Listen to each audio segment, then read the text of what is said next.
نحمده ونستعينه ونستغفره ونؤمن به ونتوكل عليه ونعوذ بالله من شرور أنفسنا ومن سيئات أعمالنا من يهده الله فلا مضل له ومن يضلل فلا هادي له أشهد أن لا إله إلا الله وحده لا شريك له ونشهد أن سيدنا وسندنا ونبينا ومولانا محمدا عبده ورسوله أما بعد فأعوذ بالله من الشيطان الرجيم بسم الله الرحمن الرحيم سبحان الذي أسرى بعبده ليلا من المسجد الحرام إلى المسجد الأقصى الذي باركنا حوله لنريه من آياتنا إنه هو السميع البصير صدق اللہ العظیم۔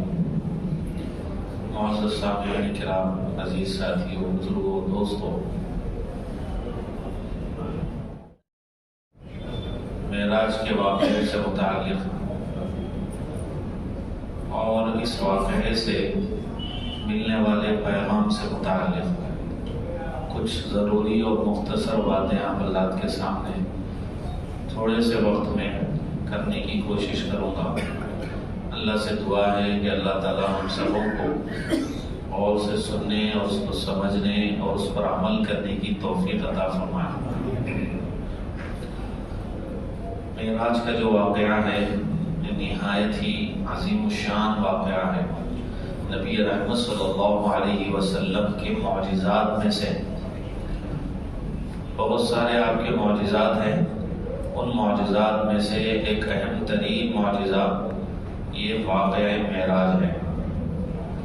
نبی رحمت صلی اللہ علیہ وسلم کو اللہ رب العزت نے رات کے تھوڑے سے وقت میں مسجد حرام سے مسجد اقصی بلایا اور وہاں سے پھر ساتوں آسمانوں کی سیر کرائی تھوڑے سے وقت میں۔ یہ بہت ہی بڑا نبی رحمت صلی اللہ علیہ وسلم کا معجزہ ہے۔ ہر سال واقعہ معراج سے متعلق باتیں آپ حضرات کے سامنے رکھی جاتی ہیں، کوئی واقعہ سنایا جاتا ہے، کوئی باتیں سنائی جاتی ہیں۔ بعض باتیں ایسی ہوتی ہیں جو واقعی عمل کرنے کے لیے ہوتی ہیں، اس لیے اس کو بار بار دہرایا جاتا ہے، کیونکہ ایک بار جب دہرائی جاتی ہے، بار بار بتائی جاتی ہے تو اس پر عمل کی توفیق ملتی۔ اللہ تعالیٰ نے نبی رحمت صلی اللہ علیہ وسلم کو ارشاد فرمایا وَذَكِّرْ فَإِنَّ الذِّكْرَىٰ تَنفَعُ الْمُؤْمِنِينَ۔ اے اللہ کے نبی آپ نصیحت کیجئے، نصیحت ایمان والوں کو فائدہ پہنچائے گی، نصیحت سے ایمان والوں کو فائدہ پہنچتا ہے۔ اس لیے کوئی نصیحت کی بات ہوتی ہے، اچھی بات ہوتی ہے، اس کو دوہرا دوہرا کر بار بار پیش کیا جاتا ہے۔ تو یہ جو واقعہ ہے مختصراً میں بتاؤں گا، چونکہ تفصیل سے کئی سالوں سے آپ سنتے جا رہے ہیں۔ اس واقعے میں جو چھپا ہوا پیغام ہے وہ اصل ہم کو غور سے سننا ہے اور اس کو اپنانے کی کوشش کرنا ہے۔ نبی رحمت صلی اللہ علیہ وسلم ام ہانی کے مکان میں آرام فرما رہے تھے۔ حضرت جبرائیل علیہ السلام تشریف لائے، آپ کو جگایا گیا اور حتیم میں لایا گیا۔ تھوڑی دیر کے لیے نبی رحمت صلی اللہ علیہ وسلم نے وہاں پہ آرام فرمایا۔ اس کے بعد نبی رحمت صلی اللہ علیہ وسلم کو بیدار کروایا گیا اور آپ کا سینہ چاک کیا گیا اور آپ کے قلب اطہر کو، دل کو نکالا گیا، زمزم کے پانی سے اس کو دھویا گیا۔ پھر اس کے بعد اس میں ایمان و حکمت بھری گئی۔ پھر اس کے بعد میں اس کو پہلے جیسا تھا ویسے ہی کر دیا گیا۔ اس کے بعد وہاں سے نبی رحمت صلی اللہ علیہ وسلم کو مسجد اقصی لے جایا گیا۔ ایک جنت کی سواری لائی گئی، براق، انتہائی تیز رفتار وہ سواری تھی۔ اس کی نظر جہاں پہ پڑتی تھی وہاں پہ اس کا پہلا قدم پڑتا تھا۔ وہ سواری لائی گئی، نبی رحمت صلی اللہ علیہ وسلم کو اس پہ سوار کروایا گیا اور نبی رحمت صلی اللہ علیہ وسلم کو لے کے مسجد حرام سے مسجد اقصی کی طرف چلے۔ حضرت جبرائیل علیہ السلام ہے، فرشتوں کی جماعت ہے، نبی رحمت صلی اللہ علیہ وسلم کو لے جایا گیا اور اس درمیان میں بہت سے واقعات پیش آئے۔ تفصیلات آپ حضرات کے سامنے کئی دفعہ رکھی گئی۔ درمیان میں کئی جگہ نبی رحمت صلی اللہ علیہ وسلم سے کہا گیا کہ آپ ادھر نماز پڑھیے، ایک جگہ آپ کو رکایا گیا اور کہا گیا کہ یہاں پہ آپ نماز پڑھیے، وہاں پر کھجور کے درخت تھے بہت سارے، آپ علیہ السلام نے نماز پڑھی۔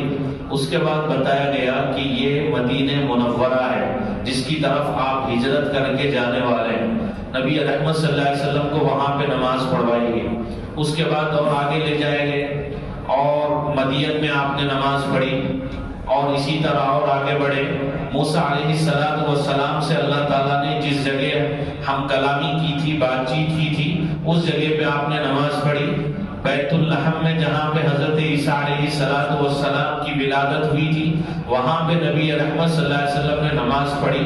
اس کے بعد آپ آگے بڑھے تو ایک بڑھیا نے آپ کو پکارا اور آواز دی، آپ سے کہا گیا کہ آپ آگے چلیے۔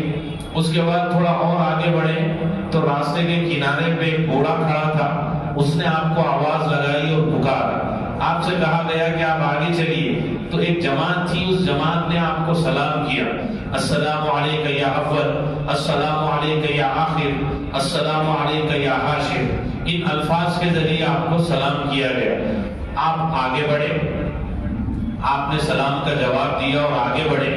اس کے بعد میں بتایا گیا کہ وہ جو بڑھیا تھی وہ دنیا تھی، اور وہ بوڑھا جو تھا آپ کو اپنی طرف متوجہ کر رہا تھا، پکار رہا تھا، بلا رہا تھا۔ وہ جو بوڑھا تھا وہ ابلیس تھا، وہ شیطان تھا۔ اگر آپ ان دونوں کی طرف توجہ دیتے تو آپ کی امت دنیا کو آخرت پہ توجہ دیتی، دنیا کو آخرت پہ ترجیح دیتی۔ اس کے بعد میں بتایا گیا کہ وہ جو جماعت تھی جس نے آپ کو سلام کیا وہ حضرت ابراہیم علیہ السلام، عیسیٰ علیہ السلام، موسیٰ علیہ السلام تھے جنہوں نے آپ کو سلام کیا تھا۔ اس کے بعد آگے بڑھے اور آپ کو بتایا گیا کہ جہنم میں آپ کی امت کے وہ لوگ جن کو عذاب دیا جا رہا تھا مختلف گناہوں کے کرنے کی وجہ سے ان کو سزا دی جا رہی تھی، وہ آپ کو منظر دکھایا گیا۔ آپ نے دیکھا کہ کچھ لوگ ہیں جن کے ناخن تانبے کے ہیں، وہ اپنے چہرے کو ناخنوں کے ذریعے، اپنے سینے کو ناخنوں کے ذریعے سے نوچ رہے ہیں۔ آپ نے پوچھا کہ جبرائیل یہ کون لوگ ہیں؟ آپ کو بتایا گیا کہ یہ آپ کی امت کے وہ لوگ ہیں جو اپنے بھائیوں کی غیبت کرتے ہیں، غیبت کرنے والے لوگ ہیں۔ ان کو یہ سزا دی جا رہی ہے کہ یہ اپنے ناخنوں سے اپنے چہرے کے گوشت کو، سینے کے گوشت کو نوچ رہے۔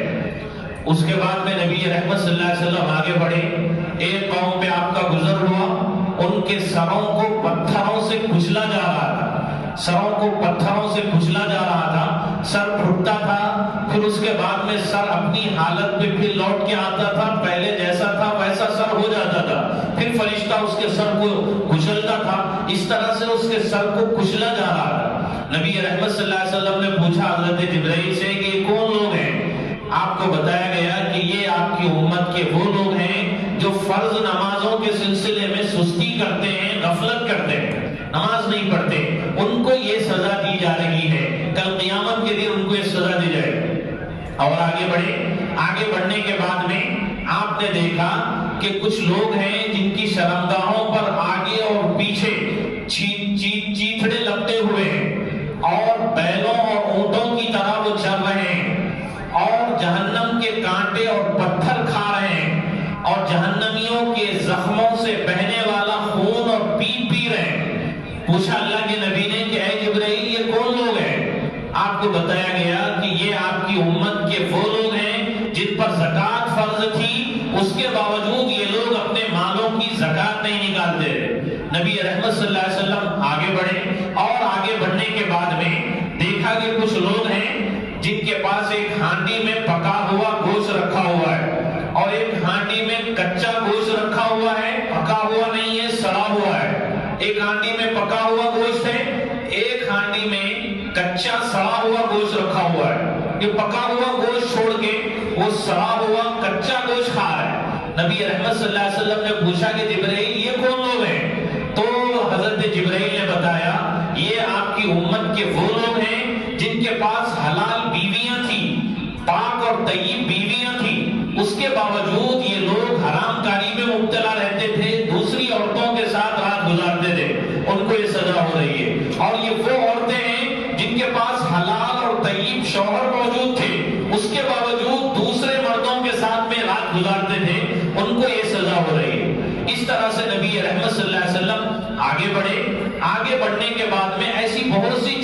آپ کو دکھائی گئی۔ کچھ لوگ ایسے تھے ان کے جو پیٹ تھے وہ کوٹھریوں کے مانند تھے، وہ اٹھتے تھے چلنے کے لیے لیکن گر جاتے تھے۔ نبی رحمت صلی اللہ علیہ وسلم نے پوچھا حضرت جبرائیل علیہ السلام سے یہ کون لوگ ہیں؟ بتایا گیا کہ یہ آپ کی امت کے وہ لوگ ہیں جو سود کھانے والے ہیں، ان کو یہ سزا دی جا رہی ہے۔ نبی رحمت صلی اللہ علیہ وسلم کو یہ ساری چیزیں دکھاتے ہوئے آپ آگے بڑھے۔ آگے بڑھنے کے بعد سیدھا مسجد اقصی آپ کو لے جایا گیا۔ مسجد اقصی میں اترنے کے بعد میں براق جو جنت کی سواری تھی اس کو ایک پتھر سے باندھ دیا گیا۔ اس کے بعد مسجد میں آپ کو لے جایا گیا۔ پہلے سے وہاں پہ انبیاء کرام علیہ السلام جمع تھے۔ نبی رحمت صلی اللہ علیہ وسلم سے ان کا تعارف کروایا گیا، ملاقات کروائی گئی۔ اس کے بعد میں نماز کے لیے آپ کو آگے بڑھایا گیا۔ حضرت جبرائیل علیہ السلام نے کہا کہ آپ نماز پڑھائیے۔ نبی رحمت صلی اللہ علیہ وسلم نے سارے انبیاء کرام علیہ السلام وہاں پر جمع تھے، آپ نے سب کو نماز پڑھائی۔ اس طرح سے آپ امام الانبیاء ہوئے۔ جتنے انبیاء آئے ہیں سارے کے سارے انبیاء کرام علیہ السلام کے امام نبی رحمت صلی اللہ علیہ وسلم بنے۔ آپ کو یہ اعزاز ملا، آپ کو یہ شرف ملا۔ نبی رحمت صلی اللہ علیہ وسلم نے نماز پڑھائی۔ نماز پڑھانے کے بعد میں ایک سیڑھی لائی گئی اور سیڑھی کے ذریعے نبی رحمت صلی اللہ علیہ وسلم کو آسمانوں کو اٹھایا گیا اور آسمانوں پہ لے جایا گیا، اور لے جاتے ہوئے نبی رحمت صلی اللہ علیہ وسلم آگے بڑھے اور سدرۃ المنتہا تک پہنچے۔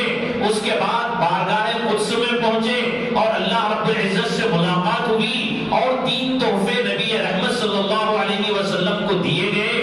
ایک 50 نمازوں کا تحفہ دیا گیا، وہ نمازوں کا تحفہ لے کے آپ واپس جانے لگے۔ حضرت موسیٰ علیہ السلام سے ملاقات ہوئی۔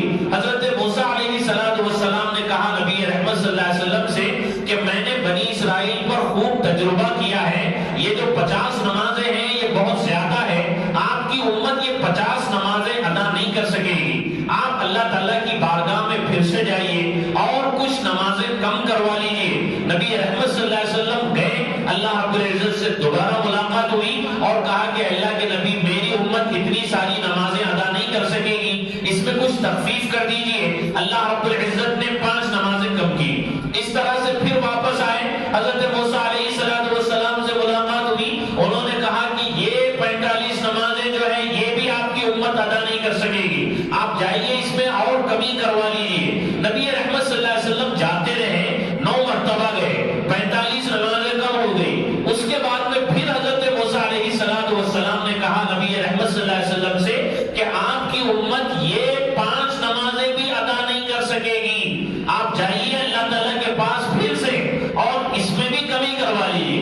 نبی رحمت صلی اللہ علیہ وسلم نے ارشاد فرمایا کہ اب مجھے حیا آتی ہے، شرم آتی ہے، ہر مرتبہ میں 5 نمازیں کم ہوتی رہی۔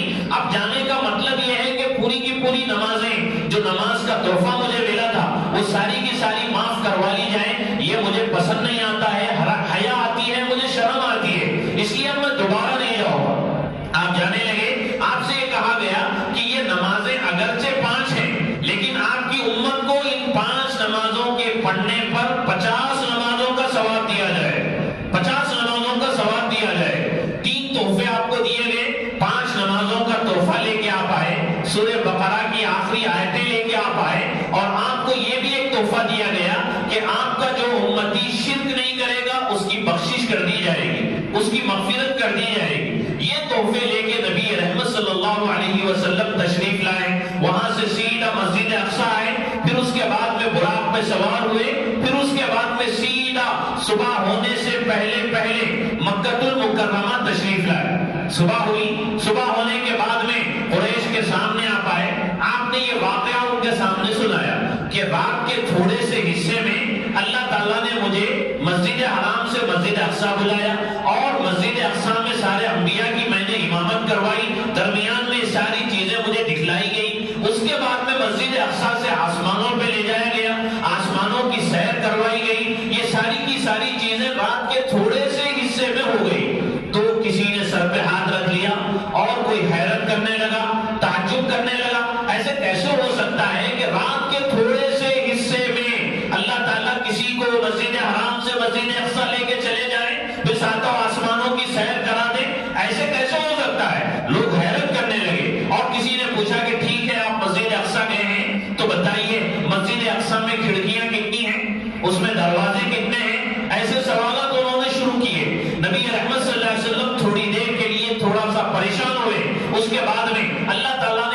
سامنے مسجد اقصی کو کر دیا. آپ نے دیکھا اور دیکھ کے گن گن کے کھڑکیاں بتائی اور گن گن کے دروازے بتائے. جب سارے سوالات کے جوابات ہو گئے اس کے بعد بھی وہ لوگ ماننے کو تیار نہیں تھے. تو پھر انہوں نے پوچھا کہ بھئی ٹھیک ہے بتائیے راستے میں آپ نے کوئی واقعہ دیکھا ہو تو راستے کا کوئی واقعہ بیان کیجئے. نبی رحمت صلی اللہ علیہ وسلم نے بتایا کہ راستے میں ایک قافلہ تھا جو ملک شام سے مکے کی طرف آ رہا تھا. ان کا ایک اونٹ گم ہو گیا تھا. پھر وہ اونٹ ان کو مل گیا اور سب سے آگے جو ان کا اونٹ ہے وہ خاکستری رنگ کا اونٹ ہے, سب سے آگے ہے اور وہ ابھی آنے والا ہے. چہارشنبے تک بدھ تک وہ پہنچنے والا ہے. نبی رحمت صلی اللہ علیہ وسلم نے اطلاع دی.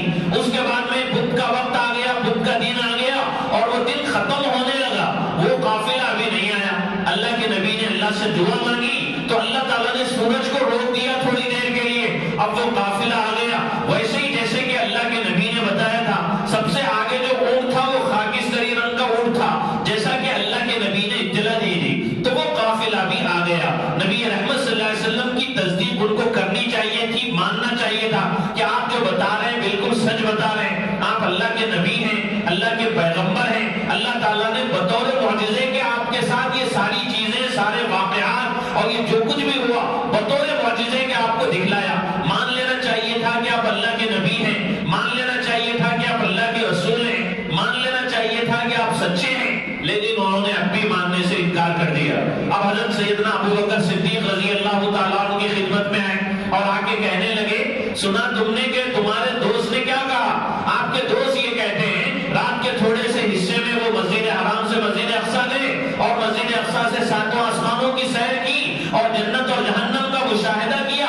اس طرح کی باتیں تمہارے دوست کہہ رہے ہیں. تو حضرت سیدنا ابو بکر صدیق رضی اللہ تعالیٰ عنہ نے کہا اگر یہ میرے نبی کہہ رہے ہیں تو پھر یہ بالکل بات سچ ہے. میں اس کی تصدیق کرتا ہوں اور میں اس سے بھی زیادہ آگے کی چیزوں کو مانتا ہوں. میں اس بات کی تصدیق کرتا ہوں کہ ساتوں آسمانوں سے جبرائیل آتے ہیں وحی لے کے تھوڑی سی دیر میں اور وہی حضرت جبرائیل علیہ السلام لے کے آتے ہیں. میں اس کو مانتا ہوں. تو پھر یہ چیز میں کیوں نہ مانوں. میں تو تصدیق کرتا ہوں, میں تو مانتا ہوں کہ اللہ کے نبی جو کچھ بھی کہہ رہے ہیں بالکل سچ کہہ رہے ہیں.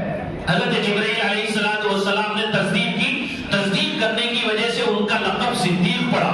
حضرت سیدنا ابو بکر صدیق رضی اللہ تعالیٰ عنہ نے نبی کی بات کو سچا مانا اور لوگوں کے سامنے ڈنڈے کی چوٹ پہ کہا کہ میرے نبی جو کہہ رہے ہیں وہ بالکل سچ کہہ رہے ہیں. اس کے بعد میں نبی رحمت صلی اللہ علیہ وسلم کا یہ جو معجزہ ہے واقعہ معراج, اس میں جو ساری چیزیں سارے واقعات بتائے گئے ہیں اس میں تھوڑا سا ہم غور کریں. اور سب سے اہم ترین جو چیز ہے وہ یہ ہے کہ اللہ رب العزت نے جتنے احکامات فرض فرمائے وہ سارے کے سارے زمین پہ جبرائیل کو بھیجا حکم دے کے زکات کا, جبرائیل علیہ السلام کو بھیجا حکم دے کے حج کا.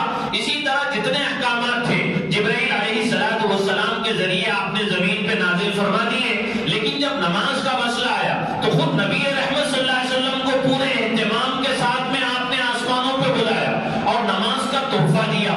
معراج کا جو اہم ترین تحفہ ہے جو نبی رحمت صلی اللہ علیہ وسلم کو دیا گیا وہ تحفہ نماز والا تحفہ ہے.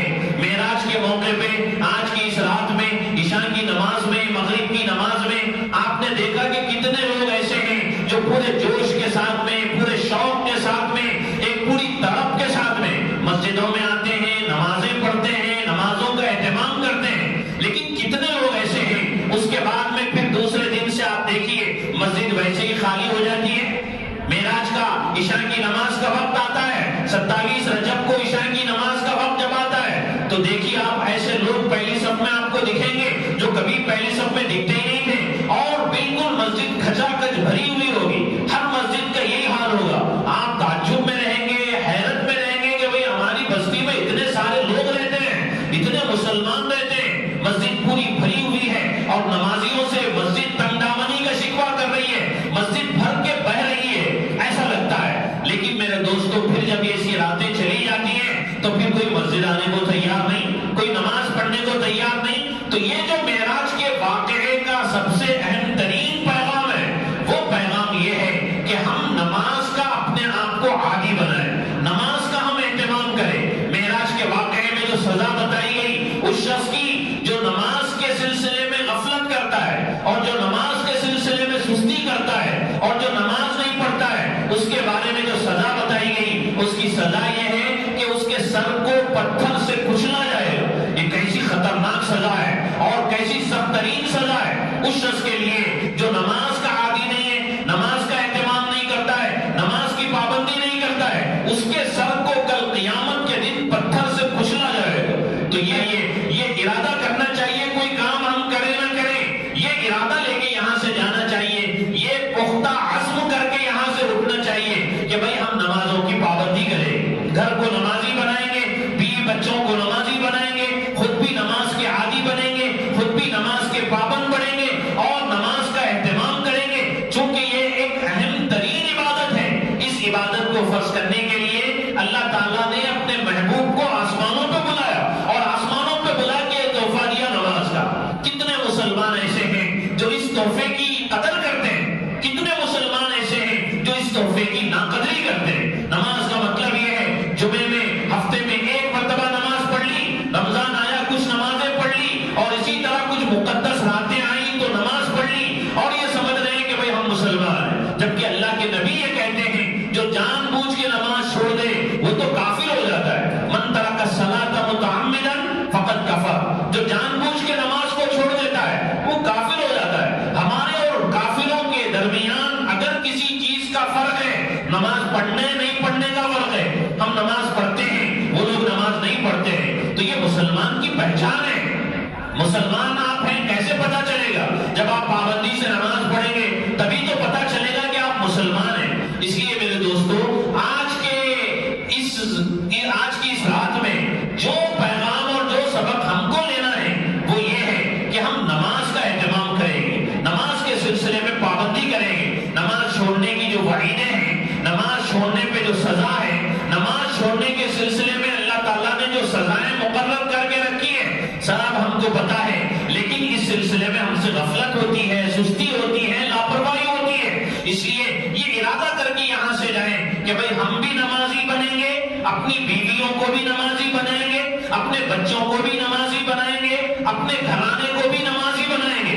پورا گھر نماز کے لیے اگر اٹھے گا، پورا گھر اگر نماز کے لیے آئے گا، پورے مسلمان اپنے اپنے گھروں سے نماز کے لیے نکلیں گے تو دیکھیں کیسا روک لوگوں کے اوپر پڑے۔ سارے کے سارے مسلمان جیسے ہی اذان ہو رہی ہے ہر گھر سے مسلمان نکل رہے ہیں، ہر گلی سے مسلمان نکل رہے ہیں، سر پہ ان کی ٹوپیاں ہیں، چہرے پہ ان کے داڑیاں ہیں، تو دیکھنے والے پہ ایک روک پڑے گا، خوف پڑے گا کہ بھئی مسلمانوں کی تعداد اتنی زیادہ ہے، لیکن ایسی راتوں میں مسلمان نکلتے ہیں، اس کے بعد خواب خرگوش میں سو جاتے ہیں، اس کے بعد پھر گھر سے نماز کے لیے ایسے اہتمام کے ساتھ نکلتے ہوئے دکھائی نہیں دیتے۔ اگر ہر گھر سے بڑا اور بچہ ٹوپی پہنا ہوا، چہرے پہ داڑھی رکھا ہوا، ہر گلی سے ہر گھر سے نکلے گا تو دیکھنے والے کے اوپر ایک روک پڑے گا، دیکھنے والے کے اوپر ایک خوف طاری ہو جائے گا۔ مسلمان ہیں اتنی زیادہ تعداد میں دکھائی نہیں دیتے ہیں، ایسے موقع پہ اگر نکلیں گے ہم روزانہ ہر نماز کے وقت میں اپنے سروں کے اوپر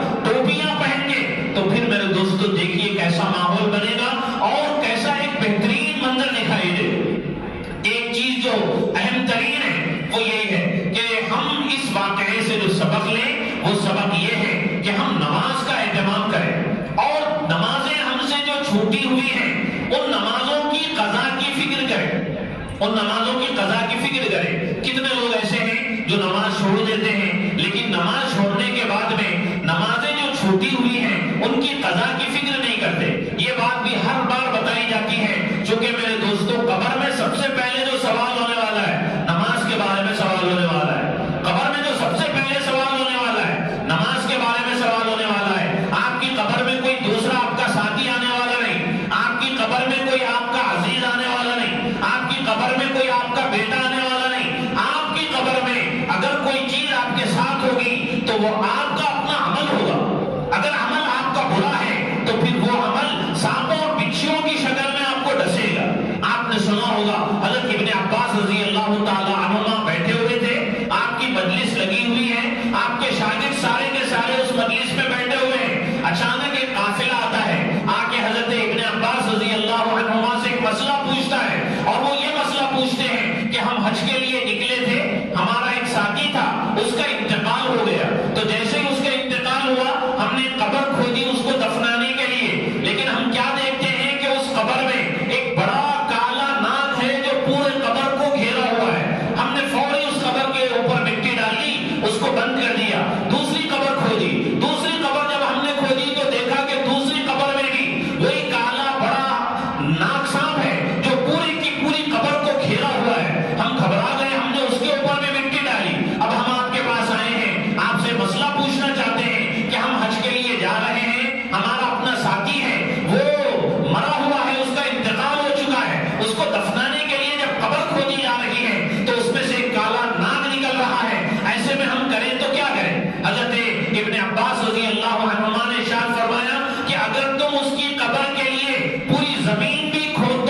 کون سا عمل ایسا تھا جس کی وجہ سے اس کی قبر کھودی جا رہی ہے تو قبر میں کالا ناگ نکل رہا ہے. اب وہ تحقیق کے لیے گیا, لوگوں سے پوچھا, اس کے گھر والوں سے اس نے ملاقات کی. ملاقات کرنے کے بعد میں پتا چلا کہ یہ جو بندہ تھا تاجر تھا, تجارت کرنے والا تھا اور غلہ اناج وغیرہ بیچا کرتا تھا.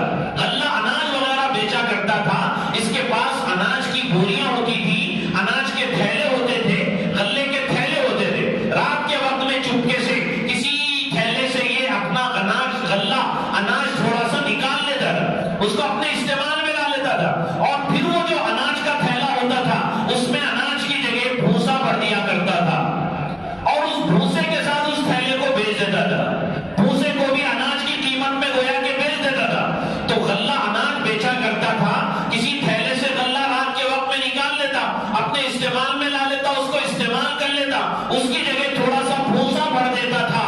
تو انہوں نے پہچان لیا اور سمجھ گئے کہ بس یہی اس کا عمل تھا کہ تجارت میں لوگوں کو دھوکہ دیتا تھا, کاروبار میں لوگوں کو دھوکہ دیتا تھا, اور کاروبار میں لوگوں کو دھوکہ دینے کی وجہ سے اس کا یہ جو برا عمل تھا, یہ ناگ کی شکل میں, سانپ کی شکل میں اس کی قبر میں اس کے انتظار میں ہے کہ جیسے یہ قبر میں آئے گا تو میں اس کو ڈسنا شروع کروں گا, جیسے یہ قبر میں آئے گا میں اس کو سزا دینا شروع کروں گا. اس لیے یہ چیز اچھی طریقے سے سمجھنے کی ہے کہ ہماری اپنی قبر میں کوئی آنے والا نہیں. ہماری اپنی قبر میں, آپ کی قبر میں آپ کا بیٹا آنے کو تیار نہیں. اگر کسی والد کا انتقال ہو جائے, بیٹا آنے کو تیار نہیں. بیٹے کا انتقال ہو جائے, والد آنے کو تیار نہیں. اکیلے ہم کو چھوڑ دیا جائے گا. قبر میں جو چیز ہمارے ساتھ رہے گی وہ ہمارا اپنا عمل رہے گا. وہ عمل کو درست کرنے کے لیے میرے دوستوں اس دنیا میں ہم کو بھیجا گیا ہے. تھوڑا سا وقت ہے, ہم کوشش اس بات کی کریں کہ ہم اچھے سے اچھے اعمال کریں. توبہ کا وقت ہے, توبہ کا دروازہ کھلا ہوا ہے. توبہ کریں, معافی مانگے, سچی پکی توبہ کریں, اور نمازوں کا اہتمام کریں. جو نمازیں ہم سے چھوٹ جائیں اللہ سے توبہ کریں, معافی مانگے. جو نماز ہم سے چھٹی ہے اس کے سلسلے میں توبہ کریں, معافی مانگے, اور جو نمازیں چھٹی ہوئی ہیں ان کی قضا کی فکر کریں, کوشش کریں.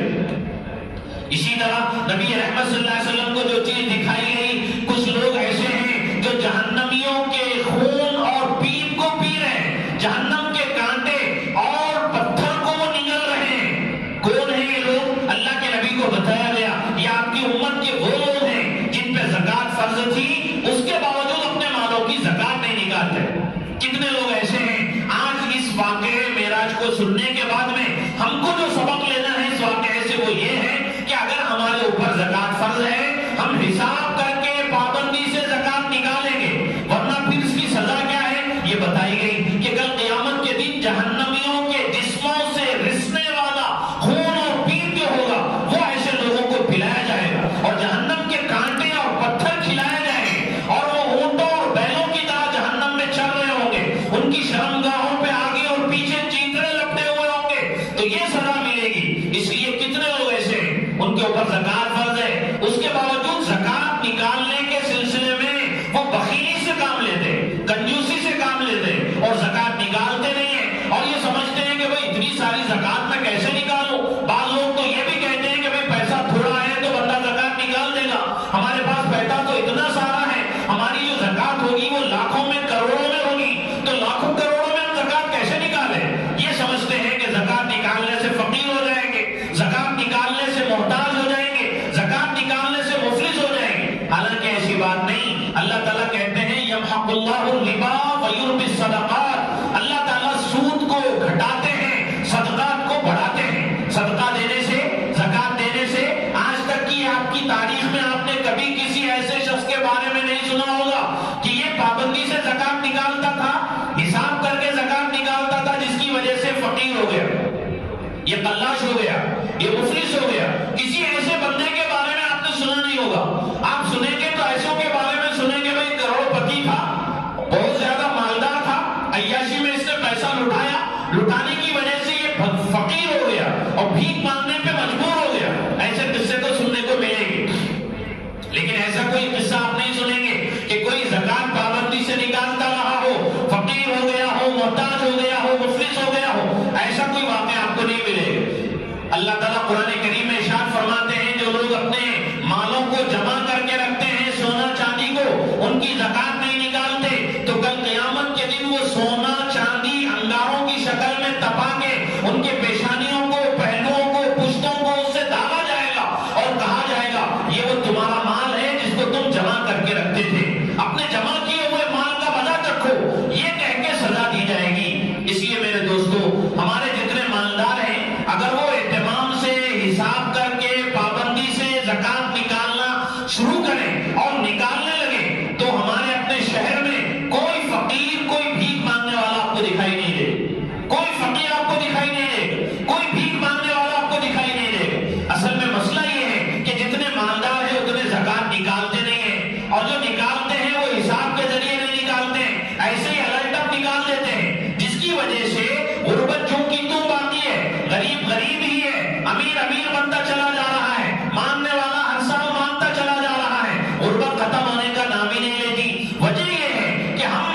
حساب سے اندازہ کر کے مسائل پوچھ کے معلوم کر کے زکات نہیں نکالتے.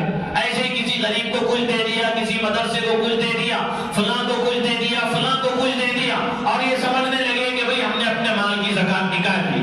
میرے دوستو, یہ مال جیسے ہی ہم مر جائیں گے یہ مال ہمارا ساتھ چھوڑ دے گا. اللہ کے نبی نے ارشاد فرمایا یتبع المیت ثلاث, میت کے ساتھ تین چیزیں جانے والی ہیں, اہلہ ومالہ وعملہ.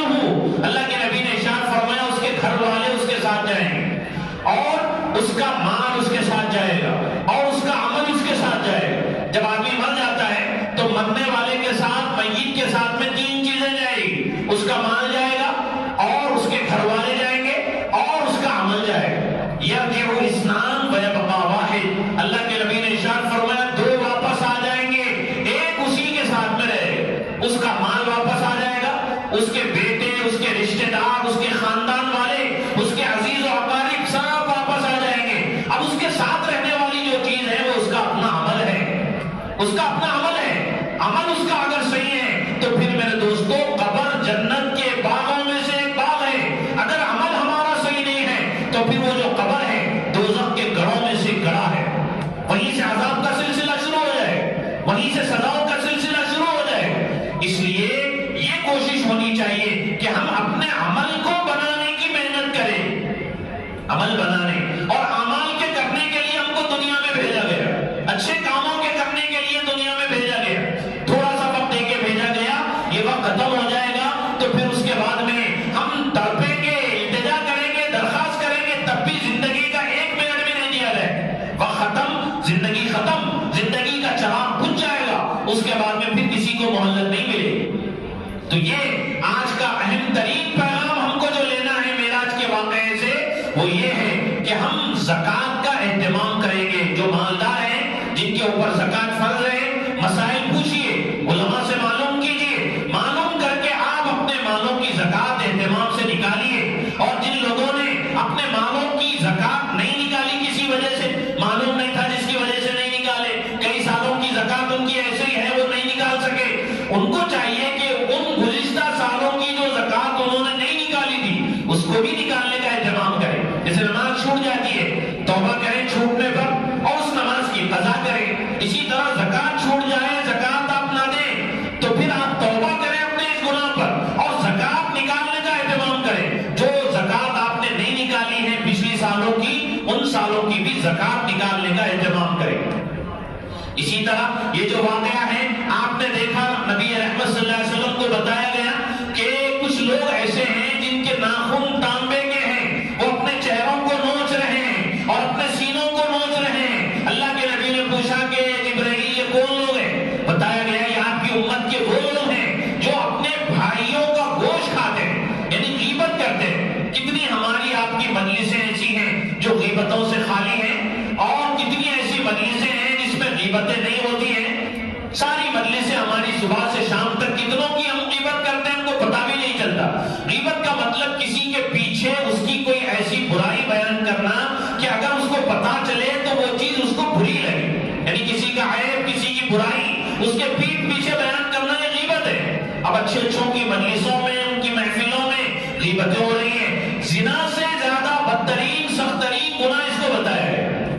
اور کتنے لوگ ایسے ہیں جو اپنی مجلسوں میں اس کا تذکرہ کرتے ہیں, لوگوں کا, دوسروں کا, ساتھیوں کا برائی کے ساتھ تذکرہ کرتے ہیں, ان کی برائیاں بیان کرتے ہیں. ہم کو چاہیے کہ توبہ کریں سچی پکی اور یہ ارادہ کر کے اٹھیں کہ ہم اپنی مجلسوں کو, اپنی محفلوں کو ہر قسم کے گناہوں سے, برائیوں سے پاک کریں گے.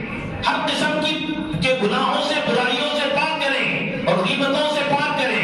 یہ ارادہ لے کے یہاں سے ہم کو جانا چاہیے, یہ ارادہ لے کے ہم کو یہاں سے اٹھنا چاہیے. اسی طرح نبی رحمت صلی اللہ علیہ وسلم کو یہ بھی دکھایا گیا, کچھ لوگ ایسے ہیں ان کے ہونٹوں کو, زبانوں کو لوہے کی قینچیوں کے ذریعے کاٹا جا رہا ہے. ان کے ہونٹوں کو, ان کی زبانوں کو لوہے کی قینچیوں کے ذریعے سے کاٹا جا رہا ہے. اللہ کے نبی نے پوچھا حضرت جبرائیل سے یہ کون لوگ ہیں؟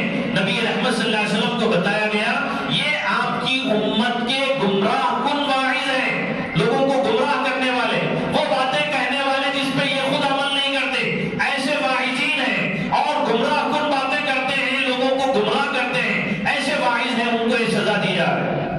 اسی طرح آپ نے دیکھا کہ کچھ لوگ ایسے ہیں جن کے پیٹ کوٹریوں کی طرح ہے، وہ اٹھتے ہیں، چلنا چاہتے ہیں، لڑک کے گر جاتے ہیں. پوچھا کہ کون لوگ ہیں؟ بتایا گیا کہ یہ سود خور ہے، سود خور ہے. تو یہ کوشش ہونی چاہیے کہ ہم اس کی سود کی لعنت سے بھی اپنے آپ کو بچائیں. کتنے لوگ ایسے ہیں جو سودی معاملات میں، لین دین میں، سودی کاروبار میں لگے ہوئے ہیں اور تو پتہ ہی نہیں ہے. تو ان چیزوں سے بھی بتانے کی اپنے آپ کو کوشش کرنی چاہیے. ایک بہت بڑے بزرگ گزرے ہیں، امام بخاری رحمۃ اللہ علیہ کے بھی وہ استاد ہیں. وہ کہتے ہیں کہ بھائی میں اپنے والد کی قبر کے پاس میں گیا ایصال ثواب کرنے کے لیے، والد کی قبر کے پاس میں گئے. اب جیسے ہی کچھ پڑھنے لگے ایصال ثواب کرنے کے لیے، تو قریب کسی جگہ سے کراہنے کی آواز آئی. درد کی وجہ سے، تکلیف کی وجہ سے جو آدمی آواز نکالتا ہے، ایسی آواز سنائی دینے لگی. وہ کہتے ہیں میں گھبرا گیا، ڈر گیا، اور میں نے اس آواز کی طرف توجہ دی. دھیرے دھیرے اس آواز کی طرف آگے بڑھتا گیا تو پتا چلا کہ قبر سے وہ آواز آ رہی. اس سے مجھے اندازہ ہوا کہ اس قبر میں جو بھی بندہ ہے اس کے اوپر عذاب ہو رہا ہے. قبر میں جو بھی بندہ ہے اس کے اوپر عذاب ہو رہا ہے. میں گھبرا گیا، رات کا وقت تھا. پھر جب صبح ہوئی، لوگوں کی چلت پھرت بڑھی، تو میں نے اس قبر کی نشاندہی کر لی تھی. لوگوں سے پوچھا اس قبر کے بارے میں کہ قبر والا کون ہے. بتایا گیا کہ فلاں جگہ رہتا تھا. اور اس جگہ گیا، جا کے اس کے رشتہ داروں سے میں نے ملاقات کی، پوچھا جس بستی میں رہتا تھا، جس محلے میں رہتا تھا، وہاں کے لوگوں سے اس کے بارے میں نے پوچھا.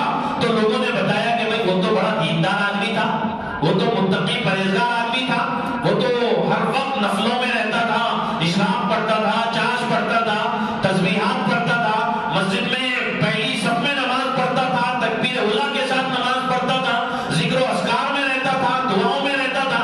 مجھے تعجب ہوا کہ وہ اتنا نیک آدمی ہے، مسجد میں رہنے والا ہے، ذکر و اذکار میں لگا ہوا ہے، نمازوں میں لگا ہوا ہے، نفلوں میں لگا ہوا ہے، پہلی صف میں نماز پڑھتا ہے، تو پھر اس کے ساتھ یہ معاملہ کیوں ہے؟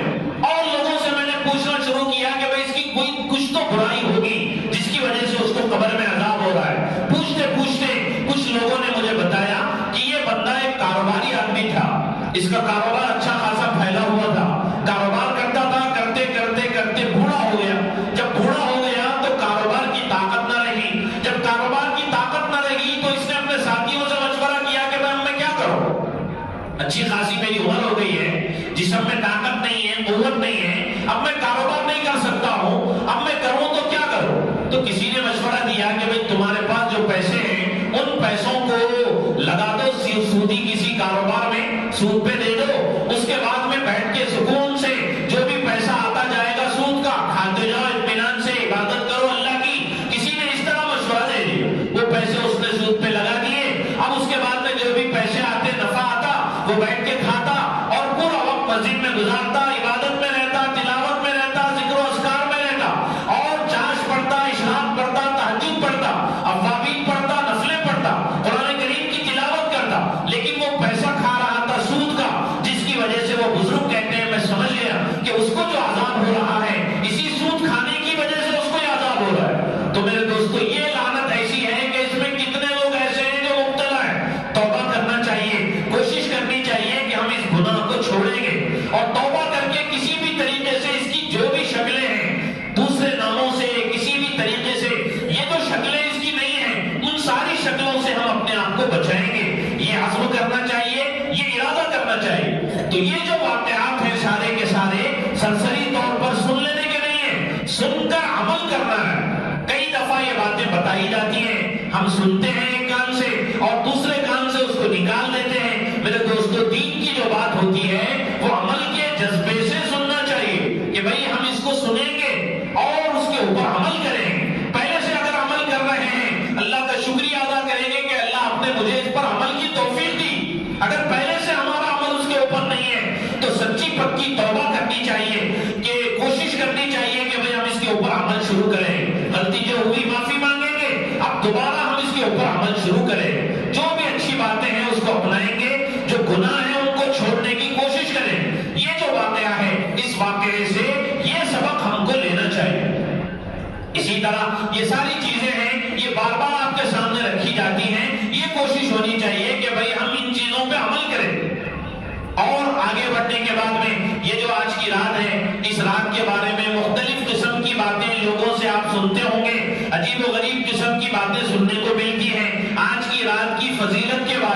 عجیب و غریب قسم کی روایتیں سنائی جاتی ہیں اور بتایا جاتا ہے کہ آج کی جو رات ہے اس کی فضیلت بعض لوگ یہ کہتے ہیں شب قدر سے بھی بڑی ہوئی ہے. اس طرح کی باتیں بتائی جاتی ہیں اور مخصوص قسم کی عبادتیں بتائی جاتی ہیں کہ آج کی رات میں یہ عبادت کرنی چاہیے، یہ عبادت کرنی چاہیے. میرے دوستو، اس طرح کی کوئی عبادت اور آج کے رات میں عبادت کی کوئی فضیلت نبی رحمت صلی اللہ علیہ وسلم سے صحیح اور معتبر روایات سے ثابت نہیں ہے. صحیح اور معتبر روایات سے ثابت نہیں ہے. اس لیے عام راتوں کی طرح اگر آپ کچھ عبادت کر لینا چاہتے ہیں، نماز پڑھ لینا چاہتے ہیں، یہ سمجھ کے کہ بھئی آج کی رات میں نماز پڑھنے کی کوئی خاص فضیلت نہیں ہے. آپ نماز پڑھ لینا چاہتے ہیں، نماز پڑھ لیجئے. تلاوت کر لینا چاہتے ہیں، تلاوت کر لیجئے. اور نمازیں چھٹی ہوئی ہیں، ان نمازوں کی قضا کر لینا چاہتے ہیں، قضا کر لیجئے. دعا کرنا چاہتے ہیں، دعا کر لیجئے. جو آپ عبادت کرنا چاہتے ہیں کر لیجئے. آج کی رات کی کوئی خاص عبادت نبی رحمت صلی اللہ علیہ وسلم سے صحیح عبادتوں سے ثابت نہیں ہے. اور آج کے رات میں عبادت کی کوئی خاص فضیلت نبی رحمت صلی اللہ علیہ وسلم سے صحیح حدیثوں سے ثابت نہیں ہے. یہ بات اچھی طریقے سے ذہن میں رکھنا چاہیے. اس کے بعد کا ایک مسئلہ آتا ہے، وہ مسئلہ کل کے روزے کا.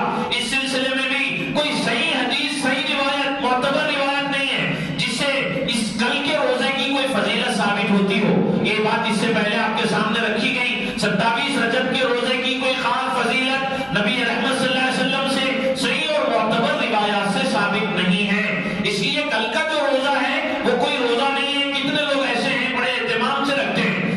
سیدنا عمر رضی اللہ تعالی عنہ نے جب یہ دیکھا کہ بھئی 27 کے روزے کی کوئی فضیلت ہے ہی نہیں اور لوگ بڑے اہتمام سے رکھ رہے ہیں، روزہ رکھنا ہے پورے مہینے میں کبھی بھی آپ رکھ سکتے ہیں. آپ کو رجب کے شروع میں جمعے کے بیان میں بات بتائی گئی. رجب کا جو مہینہ ہے پورا کا پورا وہ حرمت والے مہینوں میں سے، حرمت والے مہینوں میں عبادت کا ثواب بڑھا دیا جاتا ہے. عبادت میں روزہ بھی ایک عبادت ہے. تو پورے مہینے میں کبھی بھی آپ روزہ رکھ سکتے ہیں. کل اگر روزہ رکھیں گے اس کا ثواب 1000 روزوں کے برابر ملے گا، یا اس کی یہ فضیلت ہے، یہ فضیلت ہے. ایسی کوئی فضیلت نبی رحمت صلی اللہ علیہ وسلم سے صحیح حدیثوں سے ثابت نہیں ہے. اس لیے یہ بھی کوشش ہونی چاہیے کہ بھئی دین صحیح اور معتبر لوگوں سے ہم لیں، دین صحیح اور معتبر لوگوں سے سیکھیں. جو چیز واقعی عمل کی ہے اس پہ عمل کریں، جس پہ عمل کرنا نہیں ہے اس پہ غیر ضروری ہم عمل کے لیے غیر ضروری کوشش کر رہے ہیں، غلو کر رہے ہیں. ایسی چیزوں سے اپنے آپ کو بچانے کی کوشش کرنی چاہیے. حضرت عمر رضی اللہ تعالیٰ عنہ نے دیکھا 27 کا روزہ لوگ رکھ رہے ہیں تو حضرت عمر نے روزہ لوگوں کا توڑوایا. بھئی روزہ توڑو، میرے سامنے کھا کے روزہ توڑو تاکہ تم کو معلوم ہو، پتہ چلے کہ 27 کا جو روزہ ہے اس کی کوئی خاص فضیلت نبی رحمت صلی اللہ علیہ وسلم سے ثابت نہیں ہے. حضرت عمر رضی اللہ تعالیٰ عنہ نے روزہ توڑوایا. اب ہم یہ کہیں کہ بھئی روزہ رکھ لینے سے کیا ہونے والا ہے؟ ثواب ہی تو ملے گا. عبادت کر لیں گے تو کیا ہونے والا ہے؟ ثواب ہی تو ملے گا. میرے دوستو، نبی رحمت صلی اللہ علیہ وسلم نے جو کام جس طریقے پر کیا ہے اس کام کو اسی طریقے پر کرنا دین ہے. جس وقت نماز پڑھنے کو کہا گیا اسی وقت نماز پڑھنا دین ہے. جس وقت روزہ رکھنے کو کہا گیا اسی وقت روزہ رکھنا دین ہے. اب ہم اپنی مرضی سے، اپنی خواہش سے جب چاہے روزہ رکھیں، جب چاہے نماز پڑھیں اور اس کو نام دے دیں دین کا، تو یہ دین نہیں ہے. دین تو اتباع کا نام ہے. خواہشات پہ چلنے کا نام دین نہیں ہے. اپنی مرضی میں کوئی چیز آ گئی، اپنے کو کوئی چیز اچھی لگ رہی ہے، پسند آ رہی ہے، ہم کر رہے ہیں اور یہ سمجھ رہے ہیں دین ہے. نہیں، دین نبی رحمت صلی اللہ علیہ وسلم کی اتباع کا نام ہے. دین اللہ اس کے رسول کے حکموں پہ چلنے کا نام ہے. ایک مرتبہ نبی رحمت صلی اللہ علیہ وسلم تقریر کر رہے ہیں، جمعہ کا خطبہ دے رہے ہیں. آپ نے ارشاد فرمایا کچھ لوگ ایسے تھے جو مسجد کے کونوں میں کھڑے ہوئے تھے، کھڑے ہو کر خطبہ جمعے کا سن رہے تھے.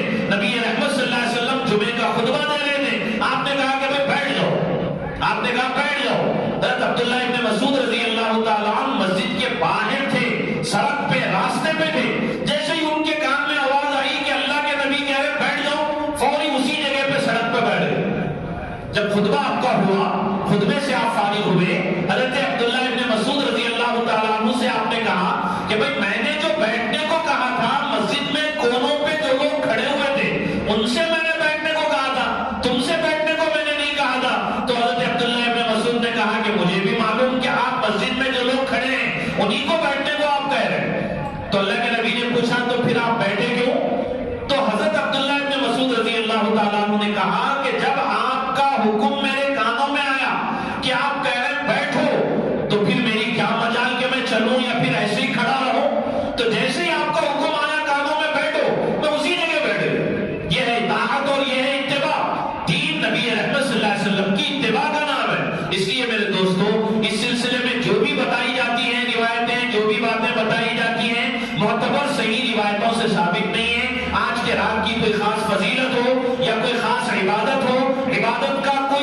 ثواب بتایا جاتا ہو صحیح معتبر روایتوں سے ثابت نہیں ہے۔ اسی طرح کل کے روزے کی کوئی خاص فضیلت، کل کا روزہ رکھنے سے کوئی خاص ثواب، ایسا کوئی عمل نبی رحمت صلی اللہ علیہ وسلم سے صحیح معتبر روایتوں سے ایسی کوئی بات ثابت نہیں ہے۔ اس لیے کل کے روزے کے سلسلے میں بھی یہ بات اچھی طریقے سے ذہن میں رکھنا چاہیے۔ اب اس کے بعد ایک بات اور، کتنے لوگ ایسے ہیں، ہمارے کتنے بچے ایسے ہیں، کتنے جوان ایسے ہیں جو اس طرح کی راتوں میں سڑکوں پہ گھومتے ہیں، سڑکوں پہ پھرتے ہیں، کتنے بچے ایسے ہیں جو گلیوں میں کرکٹ کھیلتے ہیں، بستی والوں کی نیندوں کو خراب کرتے ہیں، کتنے ایسے ہیں جو شور شرابہ کرتے ہوئے سڑکوں پہ گھوم رہے ہیں اور دوسرے لوگوں کے ذہنوں میں اسلام کے تعلق سے غلط تاثر ڈال رہے ہیں، اسلام کی شبیہ کو بگاڑ کے پیش کر رہے ہیں، اسلام کی صورت کو بگاڑ کے لوگوں کے سامنے، غیروں کے سامنے پیش کر رہے ہیں۔ وہ دیکھ کے سمجھ رہے ہیں کہ بھئی ان کے پاس جو راتیں آتی ہیں، سڑکوں پہ گھومتے ہیں، لائٹوں کو پھوڑتے ہیں اور پتہ نہیں شور شرابہ کرتے ہیں، گاڑیوں کے ہارن بجاتے ہیں اور بستی والوں کا جینا حرام کر دیتے ہیں، ان کی نیندوں کو خراب کر دیتے ہیں۔ یہ کون سا دین ہے؟ یہ کون سا مذہب ہے؟ ان لوگوں کے ذہنوں میں اسلام کے تعلق سے غلط فہمیاں پیدا ہو گئی۔ اس لیے میرے دوستو، سب سے اہم ترین عمل لوگوں کو تکلیف دینے سے اپنے آپ کو بچانا۔ بھئی آپ عبادت کریں گے ثواب ملے گا، نہیں کریں گے گناہ نہیں ہوگا، لیکن اگر کسی کو تکلیف پہنچائیں گے تو تکلیف پہنچانا حرام ہے، تکلیف پہنچانا حرام ہے۔ اس لیے اپنے عمل سے ہم کسی کو تکلیف نہ پہنچائیں۔ انسان تو انسان ہے، جانوروں تک کو تکلیف پہنچانے سے منع کیا گیا ہے ہماری شریعت میں۔ جانور کو بھی تکلیف پہنچانا نہیں ہے، کیڑے مکوڑوں کو بھی تکلیف پہنچانا نہیں ہے۔ یہ اسلام ہے، یہ اسلام کی تعلیمات ہے۔ اس لیے بھائی آپ جائیے، جا کے سو جائیے، فجر کی نماز میں اٹھیے، جماعت کے ساتھ فجر کی نماز پڑھیے، فجر کی نماز کا اہتمام کیجیے۔ اللہ کے نبی نے ارشاد فرمایا جو عشاء کی نماز جماعت سے پڑھے، پھر فجر کی نماز جماعت سے پڑھے تو اس کو پوری رات عبادت کا ثواب ملے۔ یہ کوئی سمجھداری نہیں کہ رات بھر کھیلیں کودیں، شور شرابہ کریں، اس کے بعد میں فجر پڑھے بغیر سو جائیں، یہ کوئی سمجھداری نہیں۔ ابھی نماز کے بارے میں، نماز چھوڑنے کے سلسلے میں جو سزا ہے وہ ہمارے سامنے آئی ہے۔ اس لیے یہ کوشش میرے دوستوں ہونی چاہیے، یہ جو واقعات سنے گئے ہیں، یہ جو سزائیں بیان کی گئی ہیں، ان سے ہم کو عبرت حاصل کرنی چاہیے، ان سے ہم کو نصیحت حاصل کرنی چاہیے اور ان گناہوں سے اپنے آپ کو بچانا چاہیے اور ان گناہوں سے سچی پکی توبہ کرنا چاہیے اور پورے دین پر چلنے کی کوشش کرنی چاہیے۔ اور ایک چیز جو سمجھنے کی ہے اس واقعے سے، وہ بتا کے میں اپنی بات کو ختم کروں، وہ یہ ہے کہ گزشتہ جمعے میں آپ حضرات کے سامنے بات رکھی گئی تھی کہ نبی رحمت صلی اللہ علیہ وسلم کو کیسے ستایا گیا، کیسے پریشان کیا گیا، آپ کے راستے میں کچرا ڈالا گیا، کانٹے بچھائے گئے، آپ کے جسم اطہر پہ کچرا ڈالا گیا، آپ کے جسم اطہر پہ اوجری ڈالی گئی، آپ کو طائف میں ستایا گیا، پتھر مارے گئے، جسموں کو لہو لہان کیا گیا، جسم سے خون رسنے لگا، اتنی تکلیفیں دی گئی، پریشان کیا گیا۔ اس کے بعد میں آپ کو آسمانوں پہ بلایا گیا، اس کے بعد میں آپ کو آسمانوں پہ بلایا گیا۔ آپ کو جو بھی تکلیفیں ہوئی، ان تکلیفوں کو کے ہونے کے بعد میں، پہنچنے کے بعد میں اللہ رب العزت نے اس کا صلہ یہ دیا کہ آپ کو یہ شرف عطا کیا، ساتوں آسمانوں کی سیر کرائی۔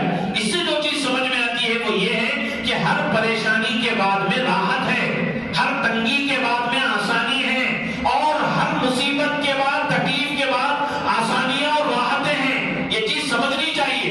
طول غم حیات سے گھبرانا ہے جگر، ایسی بھی کوئی شام ہے جس کی سحر نہ ہو، ہر شام کے بعد صبح آتی ہے، ہر پریشانی کے بعد میں راحت اور آسانی آتی ہے، یہ سمجھنا چاہیے۔ تو یہ جو حالات ہمارے اپنے ملک میں مسلمانوں کے خلاف میں ایک زہریلی فضا جو بنائی جا رہی ہے، ماحول جو بنایا جا رہا ہے، مسلمانوں کو گھبرانا بھی نہیں چاہیے۔ اس سے برے حالات آئے ہیں تاریخ میں، ہم اگر تاریخ کو دیکھیں گے اس سے برے حالات آئے ہیں، اس سے بدتر حالات آئے ہیں۔ مسلمان گھبراتا نہیں ہے، مسلمان اللہ کی ذات سے مایوس بھی نہیں ہوتا ہے۔ گھبرانا بھی نہیں چاہیے، اللہ کی ذات سے مایوس بھی نہیں ہونا چاہیے۔ تو پھر کیا کرنا چاہیے؟ آپ چاہتے ہیں کہ اللہ کی مدد اترے، آپ چاہتے ہیں کہ فرشتے آسمانوں سے اترے آپ کی مدد کریں، ایک ہی کام کرنا پڑے گا، ان تنصروا اللہ ینصرکم۔ اللہ تعالیٰ کہتے ہیں اگر تم اللہ کے دین کی مدد کرو گے اللہ تمہاری مدد کرے، اگر تم اللہ کے دین کی مدد کرو گے اللہ تمہاری مدد کرے۔ دین کی مدد کرو، دین کو سیکھو، دین پہ عمل کرو، دین کو پوری دنیا میں پھیلاؤ، دین کی اللہ کی مدد کرو۔ اللہ کی مدد آئے گی۔ اللہ کی مدد کو کھینچنے کے لیے ہم کو جو کام کرنا ہے وہ دین پہ چلنا ہے۔ اب ہم اپنا حال دیکھ لیں، کتنے ہم میں سے ایسے ہیں جو دین پہ چل رہے ہیں؟ پورے دین پہ ہم کو چلنا ہے، پورے دین پہ۔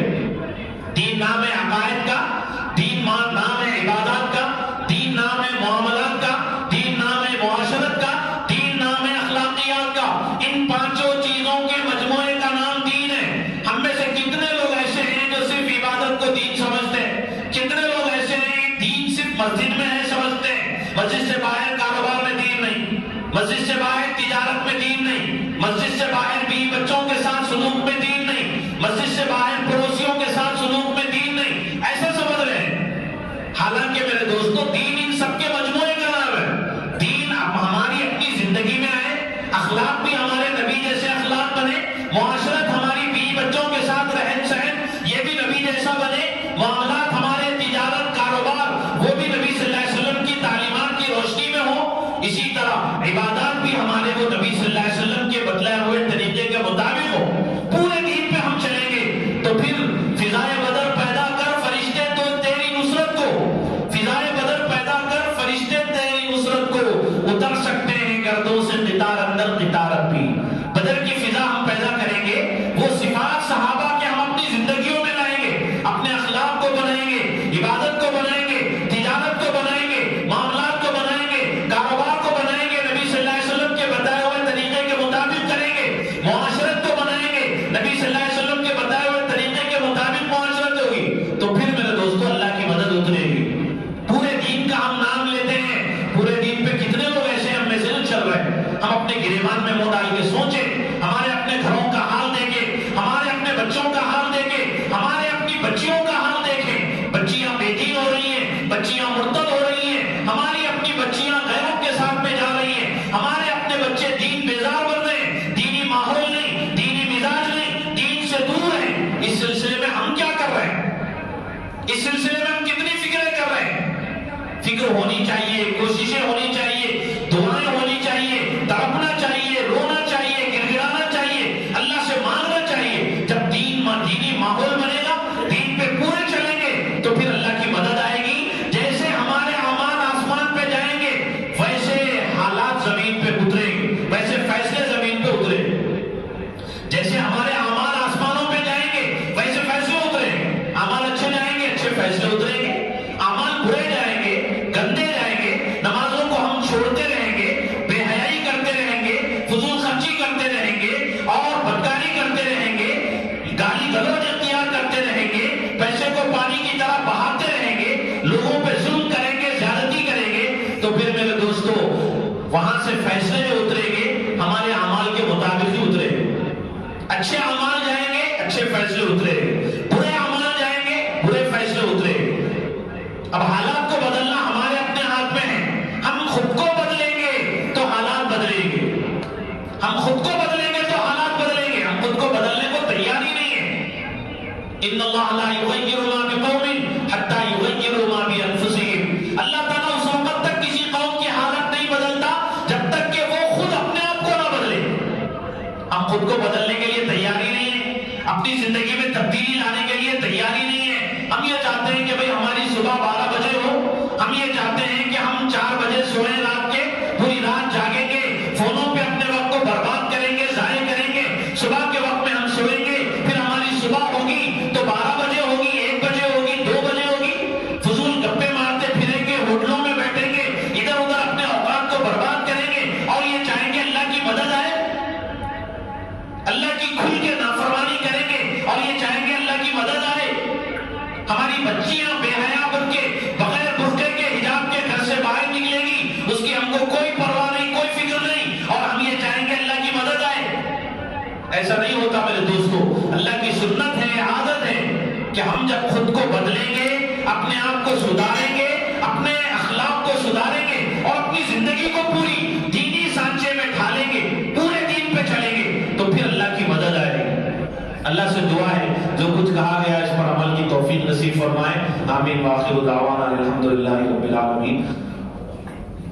درود شریف پڑھ لیں۔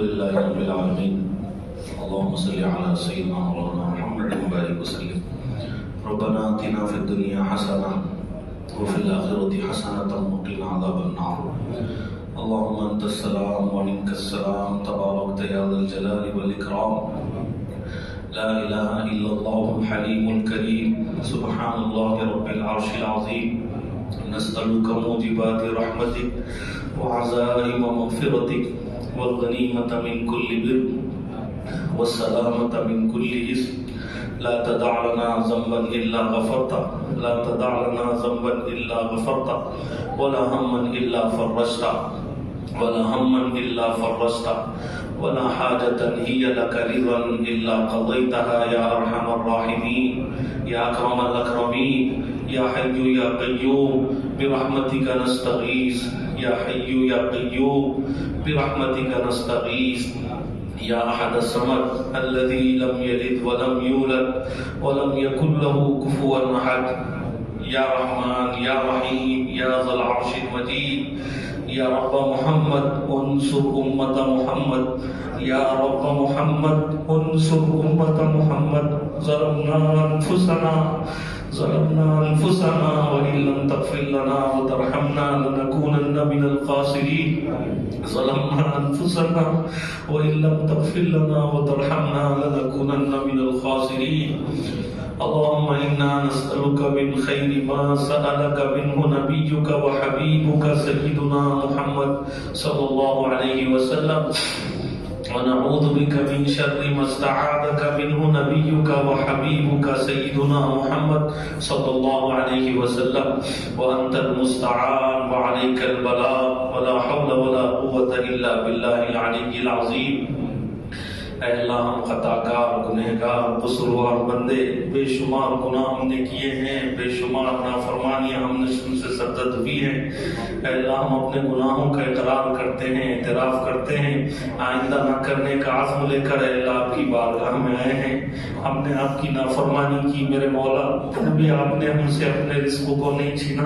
پھر بھی آپ نے ہم کو نعمتوں سے محروم نہیں کیا میرے مولا آپ کا کھا کے آپ کی نعمتوں کو برت کے آپ کی نعمتوں کو استعمال کر کے آپ کی نافرمانی کرتے رہے اے اللہ ہم اس قابل نہیں اس لائق نہیں کہ آپ کی بارگاہ میں ہاتھ پھیلائیں آپ سے کچھ مانگے آپ چاہیں تو ہم کو دھتکار دیں لیکن میرے مولا آپ کے محبوب کے امتی ہیں ہمارا آپ کے علاوہ کوئی در نہیں آپ کے علاوہ کوئی سہارا نہیں پوری دنیا سے دھتکارے ہوئے ساری دنیا کی نظروں میں اللہ ساری دنیا کی نظروں میں ذلیل اور حقیر بنے ہوئے آپ کے در کو چھوڑ کر در در کی ٹھوکریں کھاتے ہوئے ذلت اور محکومی کی زندگی گزار رہے ہیں میرے مولا آپ کے سامنے ہاتھ پھیلائے ہیں بڑی امیدوں کے ساتھ ہاتھ پھیلائے ہیں اے اللہ ہم سب کے سارے گناہوں کو معاف فرما دے اے اللہ واقعی ہم قصوروار ہیں واقعی ہم سے غلطیاں ہوئی ہیں اے اللہ انسان ہیں آپ نے ہمارے ساتھ نفس کو لگایا شیطان کو لگایا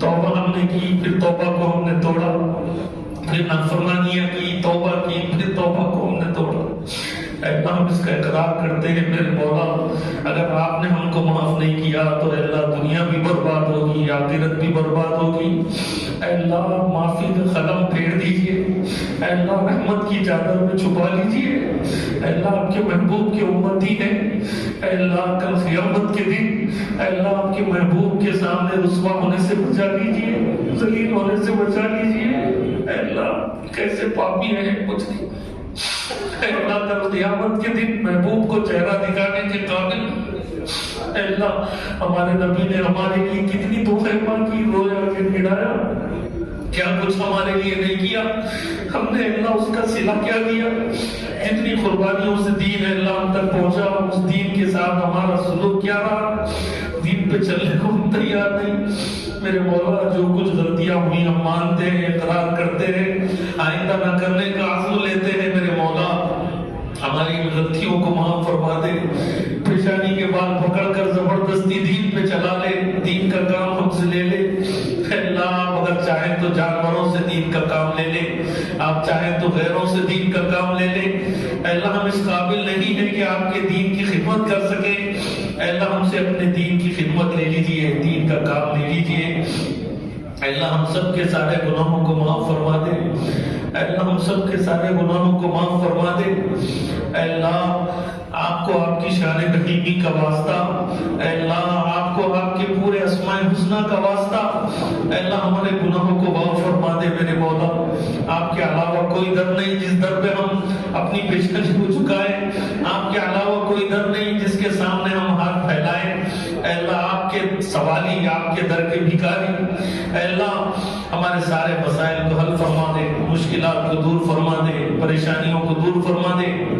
ہمارے سارے بیماروں کو، کتنے لوگ ایسے ہیں جنہوں نے بیماریوں کے لیے، دعاؤں کے لیے کہا ہے، بیماریوں میں مبتلا ہے، اے اللہ بیماری دینا آپ کے ہاتھ میں ہے، بیماری لینا آپ کے ہاتھ میں ہے، جس سے چاہے بیماری کو آپ ختم کر دیں، صحت دے دیں، تندرستی دے دیں، اے اللہ ہمارے سارے بیماروں کو صحت کاملہ، عاجلہ، دائمہ، مستمرہ نصیب فرما، سب کی بیماریوں کو دور فرما، اے اللہ جن کے ماں باپ دنیا سے جا چکے ان کی بخشش فرما، ان کی مغفرت فرما، اے اللہ ان کی خدمت میں ان سے جو کچھ کوتاہیاں ہوئی محض اپنے کرم سے، فضل سے معاف فرما دے۔ ماں باپ نے ہمارے لیے کیا کچھ نہیں کیا، اپنے اللہ ان کے احسانات کا کیا صلہ دیا، اے اللہ ہمارے ماں باپ کی بخشش فرما دے، مغفرت فرما دے، ان کے درجات کو بلند فرما دے، قبر کے عذاب سے ان کی حفاظت فرما لے، اے اللہ ان کی بخششوں کے فیصلے فرما دے۔ رب ارحمہما کما ربیانی صغیرا، اے اللہ ان پر رحم کا معاملہ فرما، کرم کا معاملہ فرما، بخششوں کا معاملہ فرما، نوازشوں کا معاملہ فرما، اے 70 پاؤں سے زیادہ اپنے بندوں سے محبت کرنے والے اللہ، جن کے ماں باپ دنیا سے جا چکے سب کے ساتھ رحم و کرم کا معاملہ فرما دے، ان کی خبروں کو اللہ جنت کے باغوں میں سے ایک باغ بنا دے، قبروں کو نور سے منور فرما دے، ان کے گناہوں کو نیکیوں سے بدل دے، قبر کے عذاب سے اللہ ان کی حفاظت فرما دے۔ اے اللہ پتہ نہیں ہمارا آخری وقت کس حال میں آئے، ہمارے ساتھ کیا معاملہ ہو، اے اللہ اسلام میں جیے، اسلام پہ مرے، اس کی توفیق نصیب فرما، اے اللہ موت سے پہلے موت کی تیاری کی توفیق نصیب فرما، اے اللہ قبر کی تیاری ابھی سے کرنے کی توفیق نصیب فرما، وہاں کی تنہائیوں میں اللہ ہم سب کی حفاظت فرما، ہم سب پہ رحم و کرم کا معاملہ فرما، اے اللہ جن کے ماں باپ باحیات ہیں ان کی زندگیوں میں برکت نصیب فرما، اے اللہ ان کے سائے کو، اے اللہ تادیر ان کے سروں پہ عافیت کے ساتھ، صحت کے ساتھ قائم اور دائم رکھ، اے اللہ ان کی خوب خدمت کی توفیق نصیب فرما، ناقدری سے ان کے ماں باپ کو نہ پہچاننے سے اللہ ساری اولاد کی حفاظت فرما، اے اللہ ساری اولادوں کو اللہ ماں باپ کے لیے آنکھوں کی ٹھنڈک بنا دے۔ کتنے ماں باپ ایسے ہیں جو بچوں کے ظلم و ستم کی وجہ سے پریشان ہیں، اور کتنے بچے ایسے ہیں جو ماں باپ کی طرف سے پریشان ہیں، اے اللہ سب کے مسائل کو حل فرما دے، ہم سب کو اسلام پر زندہ رکھ، ایمان پر خاتمہ نصیب فرما، اے اللہ ہماری بچیوں کو، بچوں کو باحیا بنا، اے اللہ دین پہ چلنے والا بنا، اے اللہ ان کی جوانیوں کی حفاظت فرما، ان کی عزتوں کی حفاظت فرما۔ کتنی ہماری بچیاں ایسی ہیں میرے مولا، تربیت نہیں ہونے کی وجہ سے، دین نہیں ہونے کی وجہ سے غیروں کے ساتھ جا رہی ہے، اللہ غیروں کی محبت میں اپنے ایمان کو بیچ رہی ہے، اے اللہ اپنے بچوں کی دینی تربیت کی ہم سب کو توفیق نصیب فرما دے، ہم سب کے بچوں کی، بچیوں کی دینی تربیت کی اللہ ہم سب کو توفیق نصیب فرما، اے اللہ ابتداء سے ان کی حفاظت فرما، باطل عقائد سے اللہ نظریات سے ان کی حفاظت فرما، اے اللہ جتنے لوگ دنیا سے جا چکے سب کی مغفرت فرما، اے اللہ ان کے درجات کو بلند فرما، اے اللہ جتنے بیمار ہیں سب کو صحت کاملہ، عاجلہ، دائمہ، مستمرہ نصیب فرما، اے اللہ جتنے لوگ یہاں آئے ہوئے ہیں جن جن کی جو جو ضرورتیں ہیں محض اپنے کرم سے، فضل سے پوری فرما، مشکلات کو، پریشانیوں کو دور فرما، اے اللہ جن کا کاروبار صحیح نہیں چل رہا ہو ان کے کاروبار میں برکت نصیب فرما، اے اللہ جو بے روزگار ہیں ان کو حلال روزگار نصیب فرما، اے اللہ جس کی جو پریشانیاں ہیں محض اپنے کرم سے، فضل سے پوری فرما، اے اللہ ہر ایک کے مسائل کو حل فرما، اے اللہ ہم سب کو اسلام پر زندہ رکھ، ایمان پر خاتمہ نصیب فرما، اے اللہ یہاں دنیا میں جتنا بھی وقت ہمارا بچا ہوا ہو آپ کی عبادت میں، اطاعت میں گزارنے کی توفیق نصیب فرما، گناہوں سے اللہ ہماری حفاظت فرما، اے اللہ گناہوں سے ہماری حفاظت فرما، گناہوں سے بچتے ہوئے ایمان پہ جیے، اسلام پہ دنیا سے جائیں، اللہ اس کی توفیق نصیب فرما۔ آخری وقت میں اللہ جب ہماری سانس اکھڑ رہی ہو، شیطان بھٹکانے میں لگا ہو، ایسے موقع پہ ہماری حفاظت فرما، ایمان کے ساتھ اسلام کے ساتھ دنیا سے جائیں، اس کی توفیق نصیب فرما۔ اللہ ہم سب کو دین سیکھنے، دین پر چلنے اور دین کو پوری دنیا میں پھیلانے کی توفیق نصیب فرما۔